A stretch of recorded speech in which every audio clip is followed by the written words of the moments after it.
मौर्य साम्राज्य। मौर्य साम्राज्य को भारत की भूमि पर स्थापित किए गए साम्राज्यों में सबसे प्रथम तथा सबसे बड़ा साम्राज्य होने का गौरव प्राप्त है। मौर्य काल के साथ भारतीय इतिहास के एक नए युग का सूत्रपात होता है। इस युग में पहली बार भारत को राजनीतिक दृष्टि से एक छत्र शासक के तले अखंड एकता प्राप्त हुई।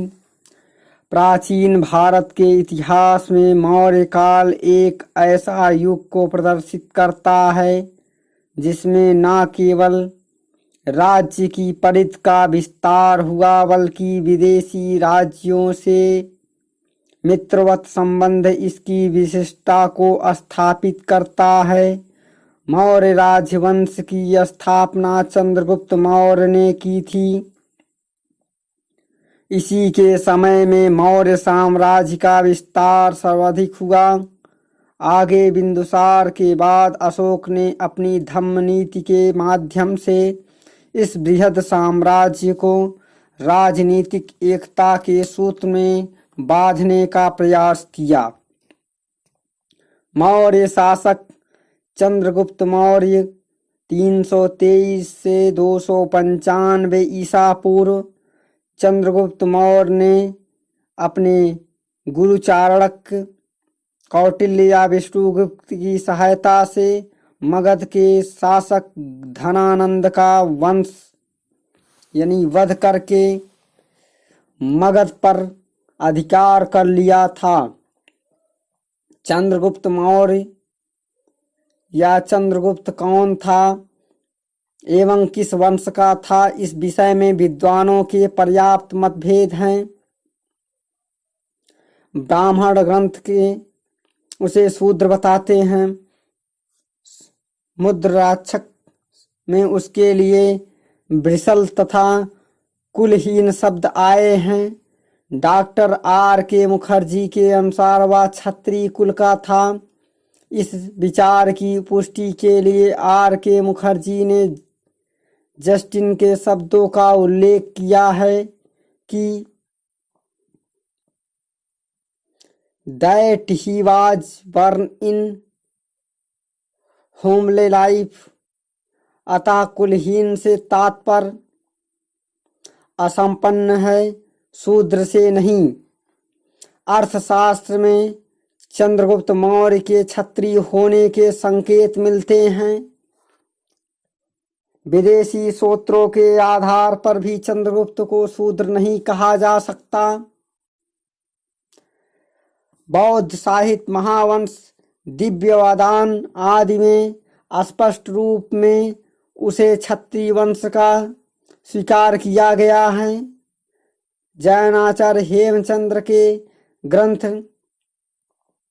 परिशिष्ट पर्वन में, समर्थन में, हरिभद्र टीका तथा पूर्याश्रम कथा कोश के चंद्रगुप्त को मयूर पोषकों के सरदार का दोहित्र बताया गया है। फोसे जॉनसन मार्शल तथा गुनवेडल इस मत से सहमत है कि मौर्य का राज चिन्ह था और संभवतः मयूर के आधार पर ही इस वंश का नाम मौर्य पड़ा। डॉक्टर रोमिला थापर ने उसे वैश्य वर्ण का माना है। सर्वप्रथम उसने मगध पर सीधा आक्रमण किया परंतु असफल रहा। इस असफलता से प्रेरणा लेकर पहले उसने पंजाब पर और फिर मगध पर अधिकार किया। मगध की केंद्रीय सत्ता हाथ में लेने के बाद उसने 305 ईसा पूर्व में सेल्यूकस को पराजित किया। सेल्यूकस को उसने संधि करनी पड़ी। संधि की शर्तें निम्न थी। सेल्यूकस ने चंद्रगुप्त को आर्कोसिया यानी कंधार, पेलोपोनेसाइड के प्रांत, एरिना एवं जेड्रोसिया के क्षत्रियों को कुछ भाग प्रावधान किया। बदले में चंद्रगुप्त ने 500 हाथी सेल्यूकस के दिए। संभवतः चंद्रगुप्त ने सेल्यूकस की पुत्री से विवाह कर लिया। सेल्यूकस का राजदूत मेगास्थनीज चंद्रगुप्त के दरबार में आया। उसने इंडिका नामक पुस्तक लिखी। मेगास्थनीज चंद्रगुप्त सिकंदर का उत्तराधिकारी के मध्य हुए संधि के अंतर्गत मेगास्थनीज चंद्रगुप्त मौर्य के दरबार में दूत के रूप में आया। मेगास्थनीज ने अपने महत्वपूर्ण ग्रंथ इंडिका में भारतीय जनजीवन की विशिष्ट सांस्कृतिक अवस्था का वर्णन किया है। हालांकि इंडिका अब अपने मूल रूप में उपलब्ध नहीं है, किंतु इसके बिखरे हुए भाग को 1846 में सॉनबैक ने संग्रहित कर मेगास्थनीज इंडिका नाम से प्रस्तुत किया। मेगास्थनीज ने तत्कालीन भारत के पूर्व से पश्चिम विस्तार को 28,000 स्टेडिया तथा उत्तर से दक्षिण की ओर विस्तार को 32,000 स्टेडिया बताया है। चंद्रगुप्त मौर्य की दक्षिण भारत की विजय के विषय में जानकारी तमिल ग्रंथ अहनानूर, पुरानानूर तथा अशोक के अभिलेखों से मिलती है।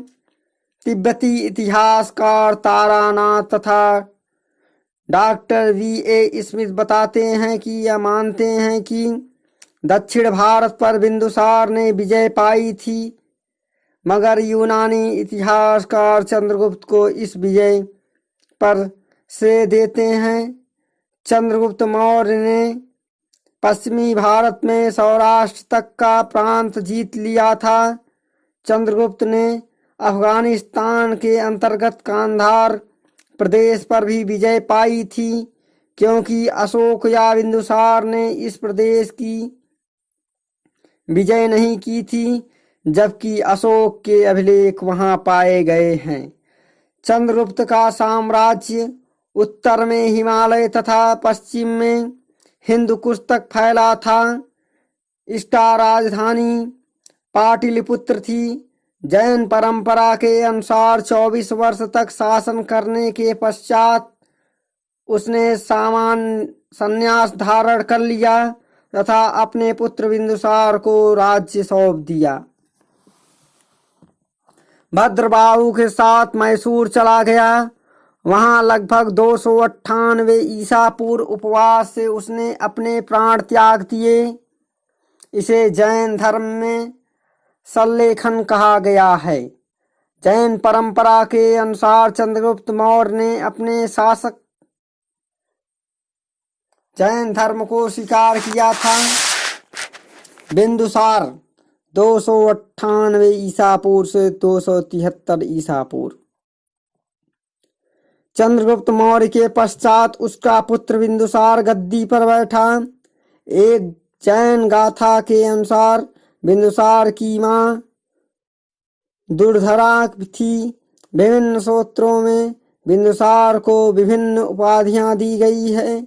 यूनानी लेखकों ने उसे अमित्रोकेसडीज या अमित्रघात की उपाधि दी। पौराणिक अनुश्रुतियों में उसने नंदसार और भद्रसार शब्द मिलता है। परिशिष्ट पर्वन में उसे बिंदुसार तथा एक चीनी ग्रंथ में उसे बिंदुपाल का नाम दिया गया। बौद्ध ग्रंथों के अनुसार उसकी 16 रानियां थीं, परंतु उसमें शुभांद्रांगी प्रमुख थी। उसके शासनकाल में तक्षशिला में 2 बार विद्रोह हुआ। पहली बार अशोक ने विद्रोह को दबाया। दूसरी विद्रोह बिंदुसार की मृत्यु के कारण दबाया नहीं जा सका। बिंदुसार ने अपने शासनकाल में कोई प्रदेश विजित किया हो, इस बात पर प्रमाण नहीं मिलता। उसने यूनान, मिस्र, सीरिया आदि देशों से मैत्रीपूर्ण संबंध बनाए। यूनानी राजदूत डाइमेकस के उसके दरबार में आया तथा मिस्र के शासन ने एक राजदूत डायोनीसियस भारत भेजा। एथेनीसियस नामक यूनानी लेखक कहता है कि बिंदुसार ने सीरियाई राजा एंटियोकस प्रथम से 3 चीजें मंगाई थी: मीठी मदिरा, सूखी खजूर तथा एक दार्शनिक यानी सोफिस्ट। लेकिन सीरियाई नरेश ने तीसरी बार यानी वस्तु नहीं भिजवाई थी। दिव्यवादान के अनुसार बिंदुसार की मंत्रिपरिषद में 500 मंत्री थे। अशोक बौद्ध ग्रंथ के अनुसार 101 पुत्रों में से सुमन यानी सुसीम सबसे बड़ा, अशोक दूसरा और तिस्य सबसे छोटा था। 18 वर्ष की आयु में अशोक को अवंती राष्ट्र का प्रमुख बना दिया गया, उज्जैन भेज दिया गया। वहीं पर अशोक ने महादेवी नाम की शाक्य कुलीन विदिशा की राजकुमारी से विवाह किया। महेंद्र और संघमित्रा महादेवी की ही संतान थी। उसके इलाहाबाद स्तंभलेख से ज्ञात होता है कि उसकी दूसरी पत्नी का नाम कारुवाकी था और उसके पुत्र का नाम तीवर था। उसके अभिलेख में एकमात्र इसी पत्नी का नाम अभिलिखित है। सिंगली सूत्र कहते हैं कि अशोक ने 99 भाइयों की हत्या करके सिंहासन प्राप्त किया, परंतु अशोक के 5वें अभिलेख में उसके जीवित भाइयों के परिवार का उल्लेख है। उसके संस्मरणों से ज्ञात होता है कि वह अपने पूर्वजों जैसे कि जीवन, मांसाहारी, शिकार खेलना, नाच गाने में रुचि, मदिरा पान आदि व्यतीत करना था। अशोक की रानियां असंधमित्रा यानी मुख्य रानी, तिस्य रक्षिता बौद्ध वृक्ष को क्षति पहुंचाई थी। करुवाकी इलाहाबाद अभिलेख में उल्लेख रानी अभिलेख तीवर की माता महादेवी, महेंद्र व संघमित्रा की माता पद्मावती यानी कुणाल की माता। दिव्यवदान में उल्लेख कलिंग युद्ध 261 ईसा पूर्व महापद्मनंद ने कलिंग जीतकर मगध साम्राज्य में मिलाया था, जबकि बिंदुसार के शासनकाल में कलिंग ने स्वतंत्रता घोषित कर दी। दक्षिण उड़ीसा में स्थित कलिंग के राजा का नाम ज्ञात नहीं है। अशोक ने अपने राज्य के 8वें वर्ष में कलिंग पर विजय प्राप्त की। इस युद्ध का वर्णन और परिणाम शिलालेख 13 के अंतर्गत उसने स्वयं लिखवाए। राज्याभिषेक के 8 वर्ष बाद सम्राट अशोक ने कलिंग पर विजय प्राप्त की, जिसमें 1.5 लाख व्यक्ति कैद किए गए, 1 लाख व्यक्ति लड़ते हुए मारे गए। इससे कई गुना अधिक अन्य कारणों से मर गए। युद्ध के तुरंत बाद महामना सम्राट ने दया धर्म की शरण ली, बौद्ध धर्म के अनुराग किया और इसके सारे राज्य में प्रचार किया। तिब्बती इतिहासकार तारानाथ के अनुसार अशोक ने कलिंग को जीतकर वहां 2 अधीनस्थ प्रशासनिक केंद्र स्थापित किए। उत्तरी केंद्र राजधानी तोसली थी, दक्षिणी केंद्र राजधानी जौगढ़ थी। इस प्रकार धर्म प्रचारक एवं उनके गंतव्य स्थान मंझितिक, कश्मीर और गांधार, महादेव, महिषमंडल, महारक्षित, यमन राज्य, धर्मरक्षित, अपरांतक, मंझिम, हिमालय प्रदेश महाधर्म रक्षित, महाराष्ट्र रक्षित, बनवासी और सोन और उत्तरा स्वर्णभूमि, महेंद्र तथा संघमित्रा यानी श्रीलंका गए थे। इस प्रकार मौर्य वंश में चंद्रगुप्त मौर्य, जिसे प्रियदर्शन कहा गया है, बिंदुसार यानी अमित्रघात, सुसीम, सुमन, अशोकवर्धन, प्रियदर्शन और विगताशोक यानी 30, निग्रोध,